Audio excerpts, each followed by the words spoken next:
is my note sheet because what I'm about to talk about needs a note sheet. Let's do this.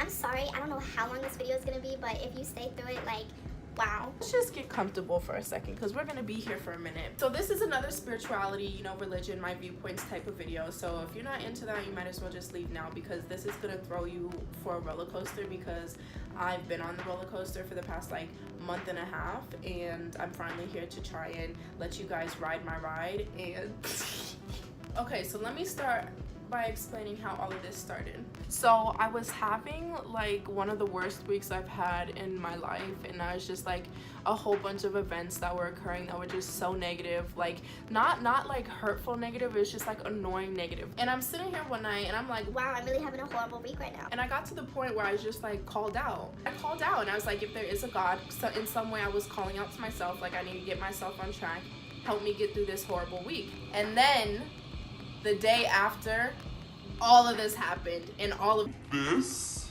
is what I'm about to explain to you, okay? So the next day, I'm having this super woke conversation with a friend, and he's like, Hey, look up the double-slit experiment. so I'm like, okay. So I go on YouTube, I Google double-slit experiment. If you're really rocking with me, you would pause my video, go back to the search engine and type in double-slit experiment, and there'll be a video of like a cartoon. I think his name is Captain Quantum or whatever. Watch the 5-minute video, then come back, because honestly it will make so much sense what I'm about to try to explain, because I really can't explain it. Okay, so if you just said Forget that, I'm not about to do that. that's extra, all right, cool, well, here's my explanation of it. It's not anything near what it actually is. It's just me trying to explain it in brief, where I don't sit here and try and explain something I can't explain.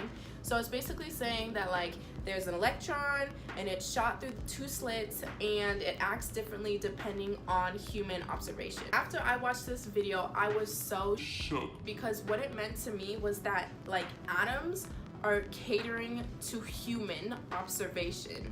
And the worst part about it was that, like, you know how YouTube suggests videos? I swear every single video that was suggested to me was Simulation reality, coincidences, you know, synchronicities. everything leading me to like go deeper and deeper into this, right? And so I'm sitting here watching all of these videos, you know, piecing life together, you know, jumping to conclusions. And if it is real, I think I experienced an ego death and an awakening, a huge awakening within my third eye. Let me tell you why I had this ego death.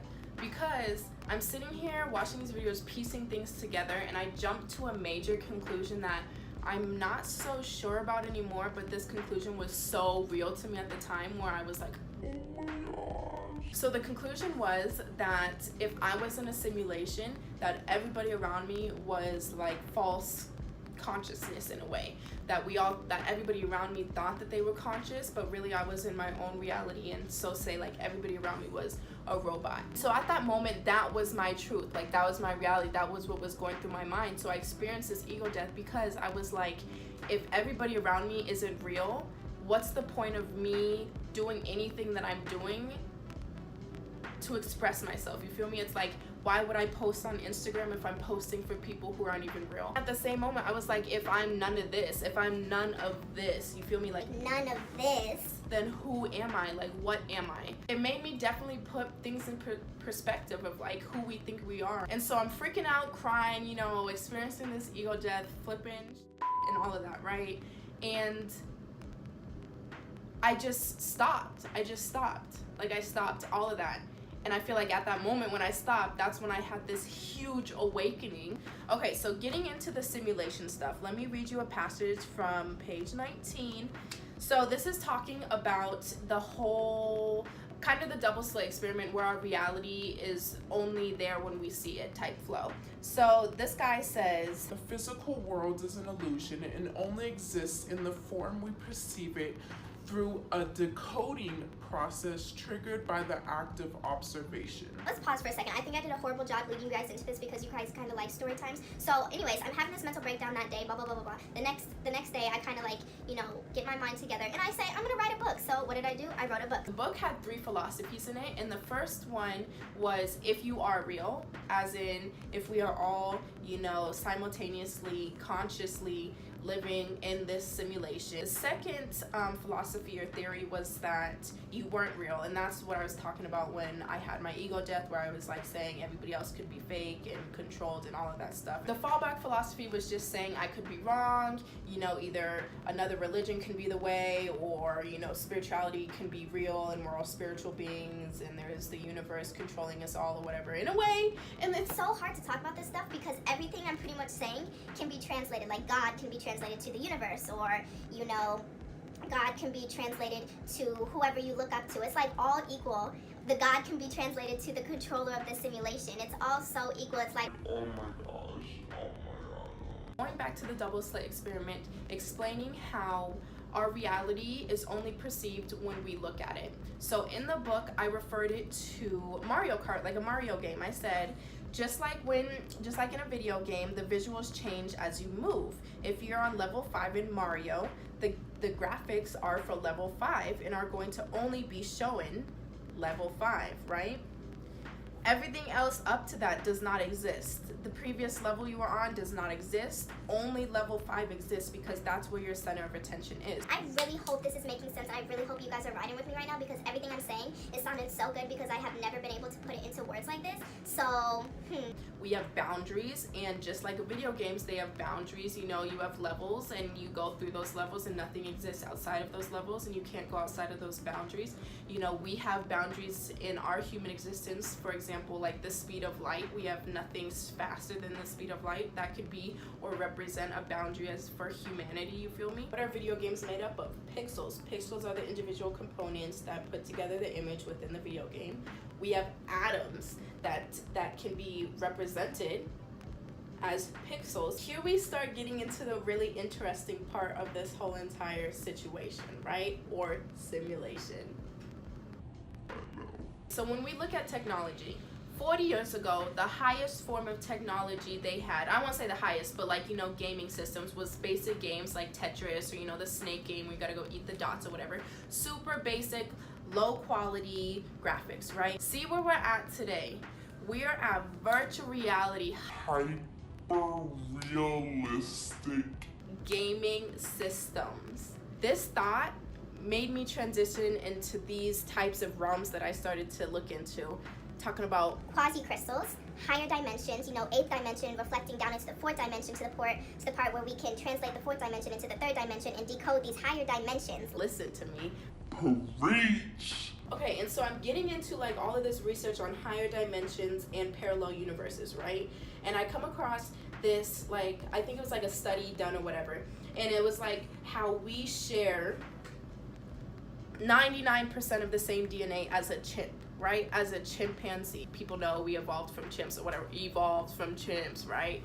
Oh my gosh, I have so much sarcasm, and if you're not like a geek into this stuff like me, you probably won't catch my sarcasm where I'm like, Coincidences. But anyways, if you do catch it, you get it. We have a 1% difference in our DNA with chimps.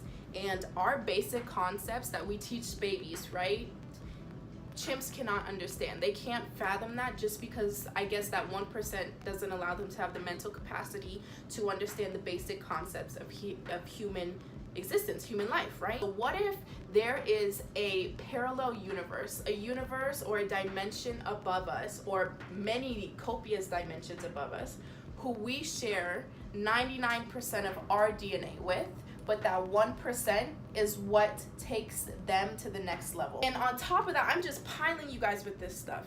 It's like, I got into religion, and I'm like, religion has so many unanswered questions. And, you know, growing up Christian, it was always like questions if I was to approach a priest or whatever with, you know, be like, can you explain this double-slit experiment to me? Why is this happening? People would just be like, well, God works in mysterious ways. There's so much just questions that religion does not answer that this simulation stuff does. Like, dark matter, are you kidding me? It's talking about 95% of our space is dark matter that we don't even know what is. That we are the only living things that we are the only living things that we know about. Just like, what? If that does not rhyme with simulation, I don't know what does. For us not to know who we are, where we came from, what we're doing here, and just living this life comfortably, it's just like none of us truly freaking know what's going on. And all religion is philosophy and theories, just like this simulation thing is a philosophy and theory. And I don't know why a simulation theory doesn't have as much attention as a religion. Going back to these dimensions and parallel universes. So if we, in theory, if there are higher dimensions or, you know, parallel universes who do have a one up on us, that 1% different in our DNA that changes all of this stuff and, you know, our concepts and what we can fathom and all of that, who's to say, who's to say that there's not already dimensions or other parallel universes and stuff like that who have already discovered this and are already, you know, imitating human life and, you know, have the science and technology to imitate consciousness and make simulations as video games and stuff like that. Who's to say? Who's to say? Like, you never really know. You don't know. The chances of this right now, what we're in right now being reality is very slim. I'm about to let you guys in on my inside joke if you haven't already understood it. When I keep saying like synchronicities or coincidences and I keep going like this, it's because when you're researching stuff like this, you are very quick to realize that there are pretty much no such thing as coincidences or synchronicities, that everything is predisposed, pre-planned, and that coincidences are really, and synchronicities are really just pre-calculated, precise occurrences that happen in our lives. They're like pre-calculated, already destined to happen. So the other night I decided to go on Instagram and ask you guys a question. If you don't follow me on Instagram, you're kind of missing out because you could have been in this video on my G. But anyways, so I asked this question and I wanted to get your guys' replies to put in this video. So the question was, I said, if one day suddenly there was an outbreak of information, just in theory, and you found out that you were living in a simulation and that life is conducted as a system, how would you react? Would you change anything? You know, raise your kids differently, right? So the responses I got, I generalized and put into 4 different types of categories. I'm gonna go through each of them, but I let's see how I'm gonna do this. I think I'm just gonna like do like a flash of all the messages and I'll give you guys like 3 seconds to pause it and just read through them. So the first category of people were people who replied responses saying they wouldn't change anything.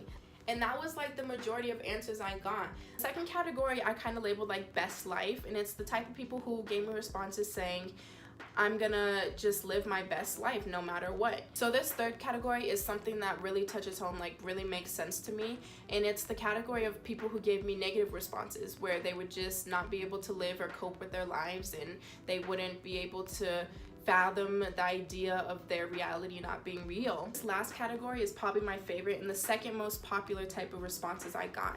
These were the people who were like, Lex, I've already been on this. Like, I've already put thought into this and I believe that this could be the truth. So I really want to end this video on a good note. Even though I do know that this may not be the truth of how everything is until it is proven, it still alters your perspective because there is equal, and I tell you, there is equal evidence of this type stuff, simulationist and simulation theory being real as there is if Christianity is real. There's equal evidence. So it really shifted my perspective to be like, what if this is the truth? Like what it could be a possibility. I could worship this type of thing and live my life according to this way of thinking just equally as Christians live their life, right? And so I ended in my book, I ended this like a month ago. I wrote, why live your life controlled by one stream of beliefs when you can't be so sure that these beliefs are truthful? Don't be held down by any type of label. Live free, happy, and always stay woke. Wow, I feel like a big burden has been lifted off of me. This feels so good because I've been wanting to make this video forever and I really put so much thought and time into this. I really hope you guys enjoyed it. Like, comment, share this video with people.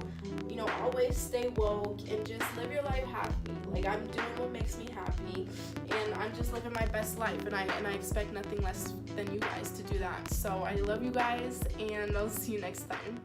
Hey, Bonita, glad to meet you. For the cunning stunning you miss, I must beseech you.